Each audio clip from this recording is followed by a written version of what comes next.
It's 10 p.m. Do you know where your children are?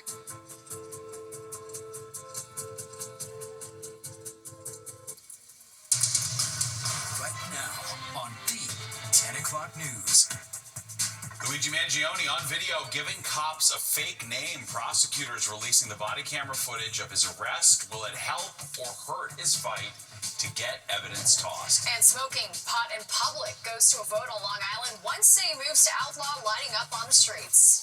And another brutally cold day making this early winter-like weather feel kind of like Groundhog Day. Good evening. Welcome to the 10 o'clock news. I'm Steve Lacey. And I'm Natasha Verma. It's not just the cold weather in the forecast. Rain is also on the horizon. All right, Chief Meteorologist Nick Gregory is tracking the timing of this system. Nick. Yeah, it'll be tomorrow, about midday or so, I think, when things will go downhill for sure. And certainly we started off on a real cold mark this morning.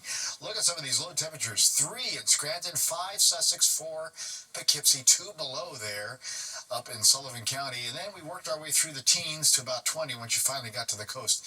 And right now it's still pretty cold. We are back down to the upper 20s there in Sussex, but we've had improvement in the parts of the Hudson Valley there in the lower 30s, 34 now in the city. Some of these are the highs for the day now, 39 as you move out across Long Island. And the wind will continue out of the south. That will hold those temperatures up tonight, but it is getting a bit breezy. Look at the speed at Bridgeport now, sustained 23. We'll see those gusts 20, 25 tonight. It gets a little more on the windy side again tomorrow. So this band of snow off to the north, this is the area coming up for tomorrow as the system dives quickly through the Ohio Valley. It's running a little bit slower now, so you're going to see in our futurecast, we keep the clouds overnight. Here's out the door in the morning, upper 20s to middle 30s for the most part. But by the time we get to about midday is when we'll see rain overspread the area. Notice the temperatures for the city and the coast are now into the 40s. And we'll still start with some snow in the farther northern suburbs. That will probably mix to a little bit of rain as well before it ends sometime later tomorrow evening.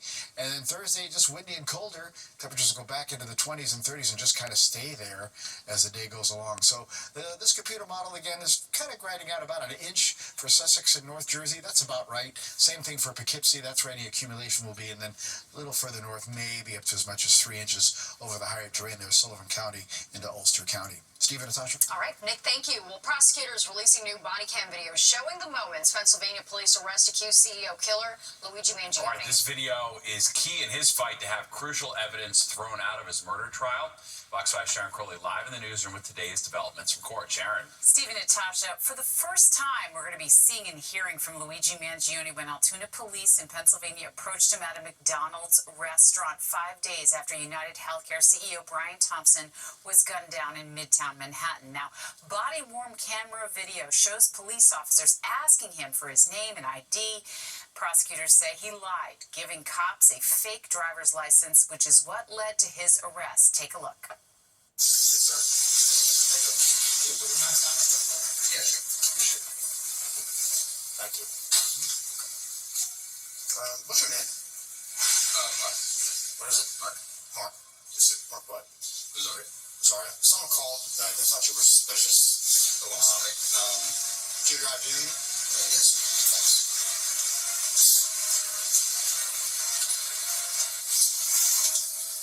Thought she looked like someone, you'll be there. Give me a run. Where are you from? Player 6, 27, 29 out of New Jersey. Well, the defense trying to get key pieces of evidence dismissed, like the alleged murder weapon you saw there and the so-called manifesto detailing Mangione's grievances with the healthcare industry. They argue, his defense team, that he was denied his constitutional rights because cops in Altoona did not read him his rights until after they searched his bag.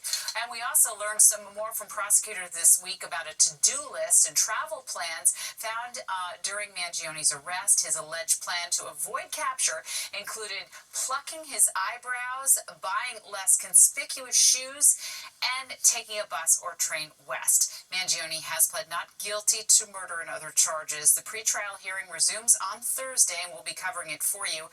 And other police officers are going to testify. Natasha? All right, Sharon, thank you so much.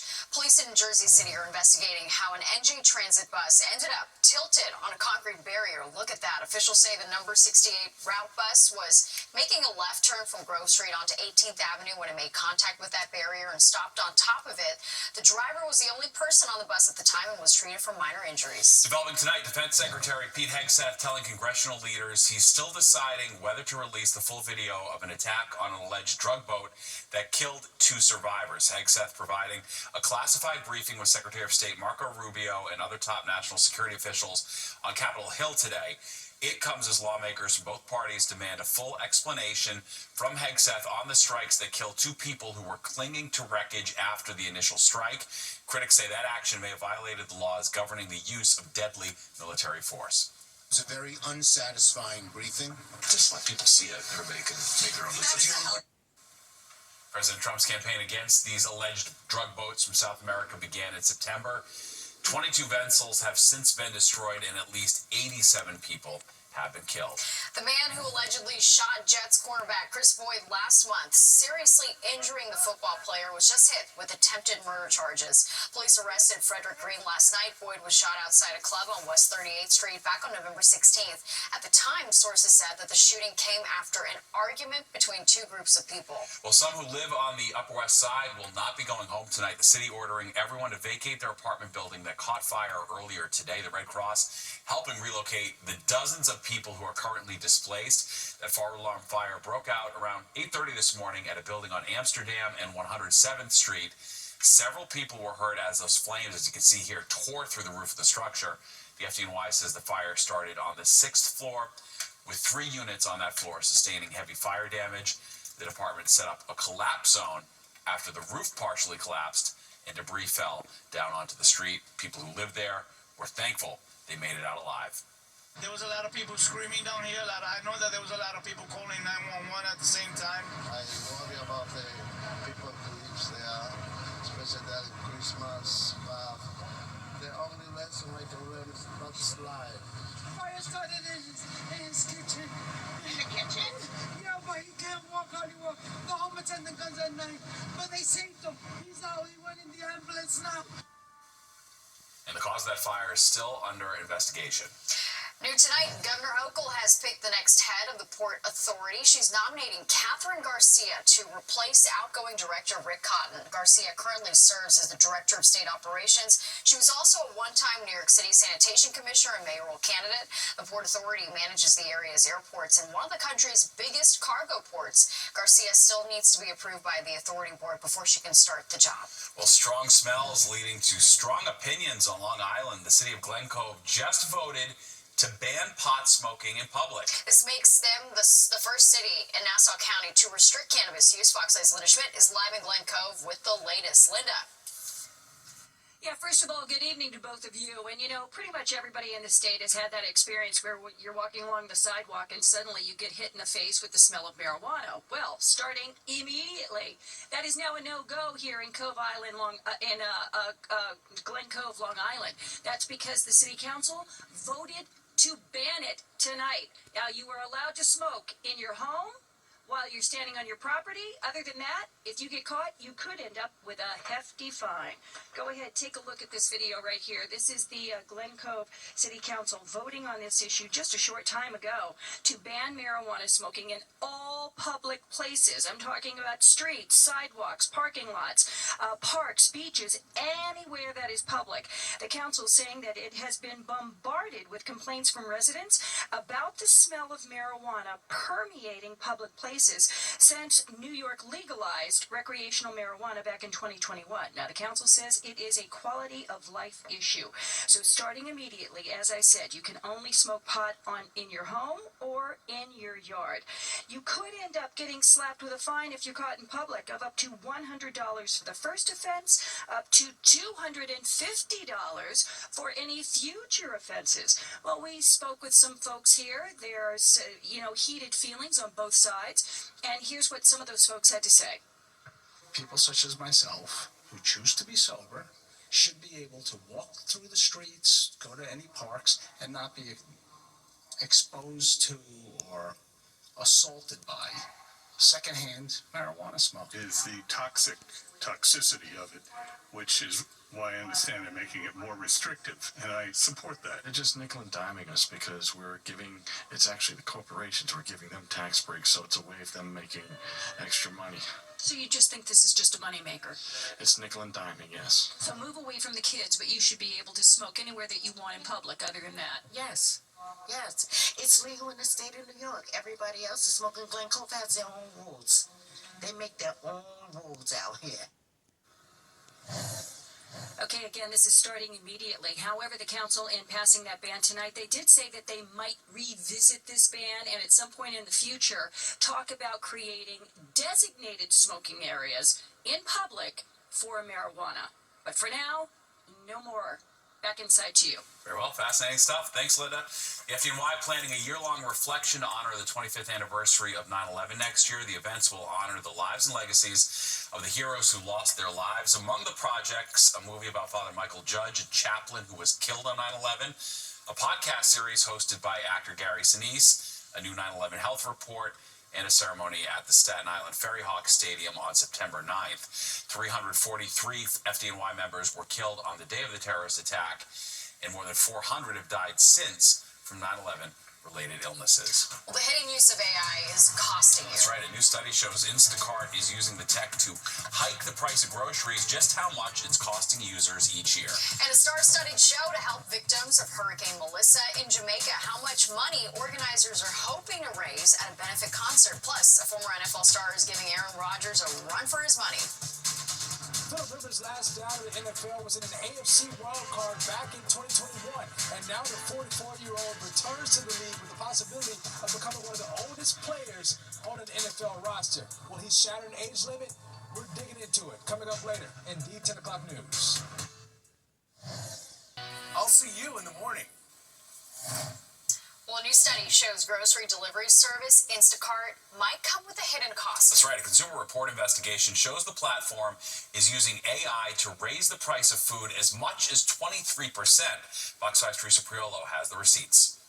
It's supposed to make shopping more convenient, but an investigation by the progressive think tank Groundwork Collaborative and Consumer Reports found Instacart may make shopping easy, but it also could make it more expensive. What? Yes. How did I know that? The investigation looked at the way Instacart uses AI to set pricing for its shoppers. And depending on where you are and potentially who you are, that may determine how much you paid. Groundwork had over 400 shoppers online and in stores at stores like Target, shopping for the exact same items. What we found was that these prices that our volunteers were being showed varied all over the place. On almost 75% of the items we tested, customers were shown more than one price. And 23% was the largest difference we found between the lowest price offered and the highest price offered. That amounted to a 7% difference in totals, and the customer never knew they were a part of this experiment. And yes, it is legal. It's legal. They boast about it on their website. They say that it is a tool to maximize revenue. I don't know why, but every time I buy something, it changes prices for some reason. And like the gallon of milk could be one in one place and one in the other for the same one. So we have to go in stores to buy things now? We can't buy it online? I don't use it personally because I don't really trust those things. Groundwork Collaborative says they learned of Instacart's algorithmic pricing in their earnings calls post-COVID, at a time when grocery prices are on the rise and wages are stagnant. We wondered what Instacart's take was on all this, so they sent us a lengthy statement, which said, in part, retail partners control their prices on Instacart, and we work closely with them to align online and in-store pricing whenever possible. Just as retailers have long tested prices in their physical stores to better understand consumer preferences, a subset of only 10 retail partners, ones that already apply markups, do the same online via Instacart. In Clifton, New Jersey, Teresa Priolo, Fox 5 News. Well, tonight there's an update for victims of the clergy sex abuse scandal that has plagued the Catholic Church for decades. Timothy Cardinal Dolan says the Archdiocese of New York will be selling property and laying off staff to cover the cost of a $300 million settlement to compensate about 1,300 survivors of clergy sex abuse who have sued the church. A lawyer representing some of the clergy sex abuse victims says the offer is too little too late. They knew the evidence against them. They knew the nature of the claims. They had all the information they needed to make fair compensation offers to these people in 2019, 2020, and very intentionally chose not to do so. Some of the cases against the diocese are getting close to going to trial, and this settlement would stop that from happening. The diocese says going forward, a mediator will be working to settle claims against the church. Grand jury material related to Ghislaine Maxwell's sex trafficking case could be made public in a matter of days. Today, a federal judge granted the Justice Department's request. However, previous rulings kept them sealed. The ruling comes after Congress voted to release all the Epstein files last month. That vote requires the Epstein files to be released by December 19th. The material could amount to thousands of previously unreleased documents. Maxwell, a longtime confidant of Epstein's, is currently serving a 20-year sentence in prison. Zoran Mamdani addressing the affordability and housing crisis plaguing the city. The mayor-elect said he met with two sets of stakeholders earlier today who he says he believes can share key insights into how the city has arrived at the housing crisis and how New York can move forward. And I spoke not only about my continued commitment to freeze the rent for more than 2 million rent-stabilized tenants, but also my commitment to asking and understanding the roadblocks that they have faced in building more housing across the city, and how we can ensure deeper levels of affordability, how we can partner in advocating for the resources this city deserves from the federal administration. Mamdani also met with New Yorkers who have directly experienced homelessness today as well. The race for next year's governor's seat is heating up. Nassau County Executive Bruce Blakeman is tossing his name into the ring for the state's top spot. All right, Fox 5's Morgan McKay has a closer look at where things stand. Yeah, Nassau County Executive Bruce Blakeman making it official, jumping into the race for governor. He says his focus as governor would be on lowering costs and being a check on Mayor-elect Zoran Mamdani. Now, Blakeman this morning on Good Day New York blasted Governor Kathy Hochul for partnering with Mamdani during the mayoral election and for past policies such as cashless bail. But before Blakeman will have a chance to face off against Governor Hochul, he'll first have to beat Congresswoman Elise Stefanik in a primary.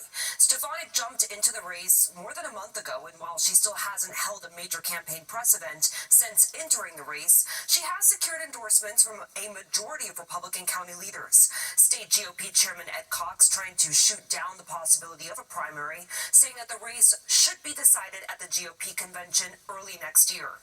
Both Stefanik and Blakeman have a close relationship with President Donald Trump, who is so far not weighing in on the race. I'm running against Kathy Hochul. Elise Stefanik is a bright person, and she's been a good legislator, but I've been a chief executive of a county that's larger than 8 to 10 states. So I have the experience, and I have the record, and a record of achievement. And if I can do in New York State what I did in Nassau County, this will be the most prosperous and safest state in the United States. Now, in a statement, a campaign spokesperson for Stefanik said, quote, Elise flipped a seat that Republicans failed to flip for years by winning an overwhelming coalition of Republicans, independents, and Democrats, all while raising tens of millions of dollars to support Republicans across New York and the country. She continued, Bruce Blakeman is an early Christmas present to Kathy Hochul as he works to blow Republicans' best chance to win. And Hochul's campaign also out with a statement calling the county executive, quote, bootlicker Blakeman, saying that he's 100% on President Trump's team. Reporting from the newsroom, I'm Morgan McKay, Fox 5 News. KISS frontman Gene Simmons taking a music fight to Capitol Hill. He testified in front of a Senate subcommittee to support the American Music Fairness Act. The bipartisan bill would force radio stations to pay royalties to recording artists when they play their music. Supporters say it protects the property rights of musicians, but the National Association of Broadcasters strongly opposes it, saying it will harm local broadcasters and hurt artists by forcing radio stations to play less music. The Jamaica Strong benefit concert is this Friday at the UBS Arena in Nassau County. The massive star-studded event hopes to raise at least $1 million for the Caribbean island devastated by Hurricane Melissa in October. The Category 5 hurricane caused an estimated $8.8 billion in damages. And earlier on the 6 o'clock news, I talked to organizers of the concert who told us that almost everyone on the island was impacted. affected at least 1.6 million Jamaicans directly, which is about a half of our population, as you can imagine. And there are about 30,000 households that have been impacted. You can get tickets at Ticketmaster. Well, dumping ground or someone's home, commuters noticing mountains of trash near Stanford's I-95 corridor. Yeah, we go inside the mess and meet the nonprofit trying to clean up the problem. A bobcat kitten is recovering at a New Jersey wildlife refuge after being severely injured. The animal arrived yesterday with damage to his airway, larynx, and esophagus and trachea. After spending a night at the ICU, he's now showing signs of progress. Over the next few days, vets are going to be closely monitoring his ability to swallow and breathe, and the goal is to reunite him with his mom, who is still in the West Milford area. Poor cat, that's a lot of injuries. All right, let's go to Nick now for a look at the forecast. A cool night on the way, and we warm up tomorrow. That's the good news, but it's all relative when you say warm up. Yes, it's all a matter of your perspective, exactly. And, well, considering that we haven't gotten out of the 30s today, barely, we've been in the 20s a lot of the day. Tomorrow will be in the 40s, so that is definitely an improvement. We do have some issues of some wintry weather, though, and you can see where the problem is really going to be. It's north and west of town here. You get up to Ulster County and point south, so in towards Sullivan County, that winter weather advisory into northeastern Pennsylvania is pretty much going to run all day tomorrow. That's going to be the issue with some snow in the forecast there. Tonight's snow, that's way off to the north, so that's not coming our way. So that's good news in that department. We do have a lot of clouds around, but take the wide view and you can see the next system spiraling down from Minnesota to Wisconsin now. So that's going to trek across the Ohio Valley and arrive at our neighborhood tomorrow, but it's coming in a little bit slower now, which means a lot of the area, particularly city, coastal regions, are going to start out as rain. Here's 7 a.m. We're still covered up with clouds. Time to get about midday. Here comes the rain, but notice the blue here. That's the snow. Notice it kind of aligns with that winter weather advisory that we just had. So that's going to continue to be an issue there, and then it kind of moves along. Eventually, probably even mixes with some rain over those northern suburbs, but really city and nearby suburbs and the coast, it's all just going to be a rain event here as temperatures do get into the 40s. After that passes, though, turns windy and colder again on Thursday with a combination of clouds and some sun. And by Thursday, again, temperatures will get kind of stuck in the 30s. In the meantime, snowfall, he tried to say, an inch or two, again, North Jersey on up towards the Catskills region. That'll pretty much be the story by the time the storm moves along.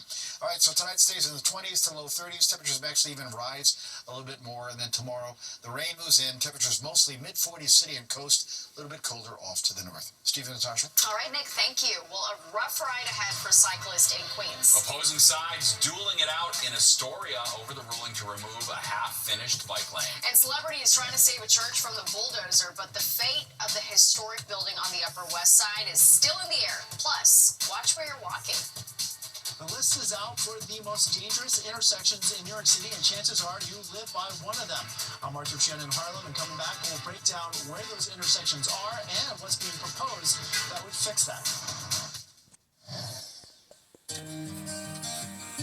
Hold on to every memory this time of year and make it another December to remember. Because the greatest measure of the season is how it makes you feel. The December to Remember sales event. Get offers on select models.